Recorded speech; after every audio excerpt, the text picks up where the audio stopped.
السلام علیکم ورحمۃ اللہ وبرکاتہ۔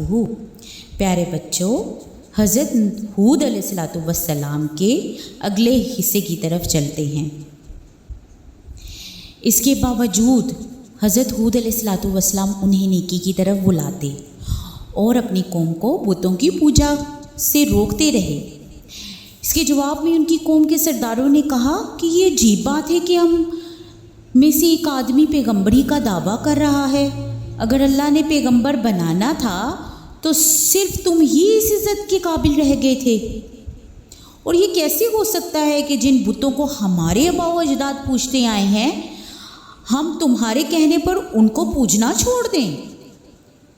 حضرت ہود علیہ السلام تمام تر تکالیف اور مشکلات کے باوجود قوم عاد کو بت پرستی چھوڑ کر توحید اختیار کرنے اور ظلم و ناانصافی چھوڑ کر عدل و انصاف کی راہ پر چلنے کی تلقین فرماتے رہے، مگر قوم عاد اپنی دولت اور طاقت کے غرور میں اس بری طرح مبتلا تھی کہ ان کی کسی بات پر دھیان نہ دیتی تھی۔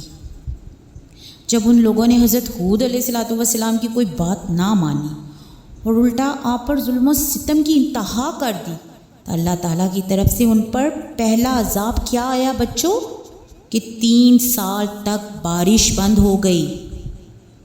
اس کے نتیجے میں کیا ہوا؟ ان کی فصلیں اجڑ گئیں، زمینیں اور باغات خشک ریگستانی صحرا بن گئے۔ ان کے دلوں پر شیطان نے اس قدر مضبوط جال ڈال رکھا تھا کہ ان سب سختیوں کے باوجود وہ نہ تو حضرت ہود علیہ السلام کی مخالفت سے رکے اور نہ ہی شرک اور بت پرستی سے باز آئے۔ اس موقع پر پھر حضرت ہود علیہ السلام نے انہیں ایک بار پھر اللہ کے عذاب سے ڈرایا اور خبردار کیا کہ بتوں کی پوجا سے باز آ جاؤ اور ایک اللہ پر ایمان لا کر ظلم سے رک جاؤ۔ لیکن بچوں، ان کے دلوں پر تو مہر لگ چکی تھی۔ وہ جواب میں بولے، اے ہود، لے آؤ ہم پر وہ عذاب جس کا تم ہم سے کہتے ہو۔ دراصل انہیں اس بات پر بہت غرور تھا کہ وہ ایک ہی مضبوط قوم ہے اور کوئی بھی ان کا مقابلہ نہیں کر سکتا۔ اگر ان پر کوئی عذاب آیا بھی تو وہ اس کا مقابلہ کر لیں گے۔ حضرت ہود علیہ السلام کو یہ جواب بھی انہوں نے اس غرور میں آ کر دیا تھا۔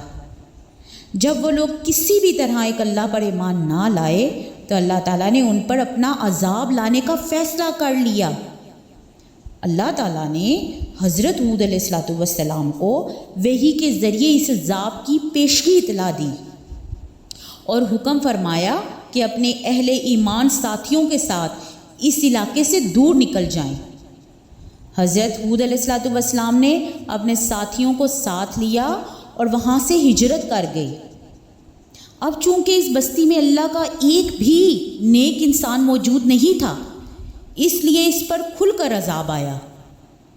طویل مدت کی خشک سالی کے بعد اچانک آسمان پر کالے بادل جمع ہونے شروع ہو گئے۔ وہ بیوقوف اس بادل کو دیکھ کر خوشیاں منانے لگے کہ ایک بار پھر ان پر بارش برسے گی، ان کے کھیت سرسبز شاداب ہو جائیں گے، اور وہ بلند پہاڑ پر چڑھ کر اپنے دیوتاؤں کا شکر ادا کرنے لگے۔ انہیں یہ خبر ہی نہ تھی کہ جسے وہ بارش کا بادل سمجھ رہے تھے وہ در حقیقت اللہ کا سخت ترین عذاب تھا۔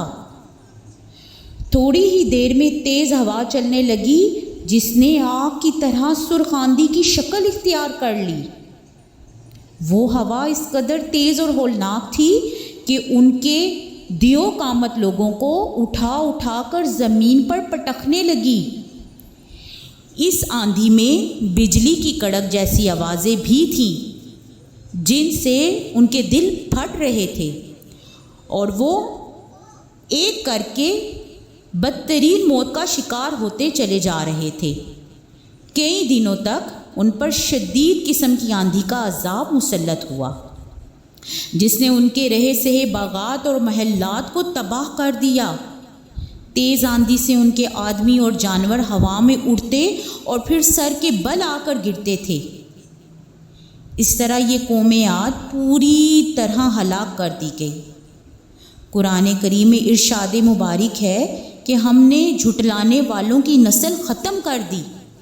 اس کا مطلب بعض حضرات نے یہی قرار دیا ہے کہ اس وقت جو لوگ موجود تھے وہ سب فنا کر دیے گئے، یوں ان کی نسل بھی ختم ہو گئی اور اب ویسے انسان نہیں پائے جاتے۔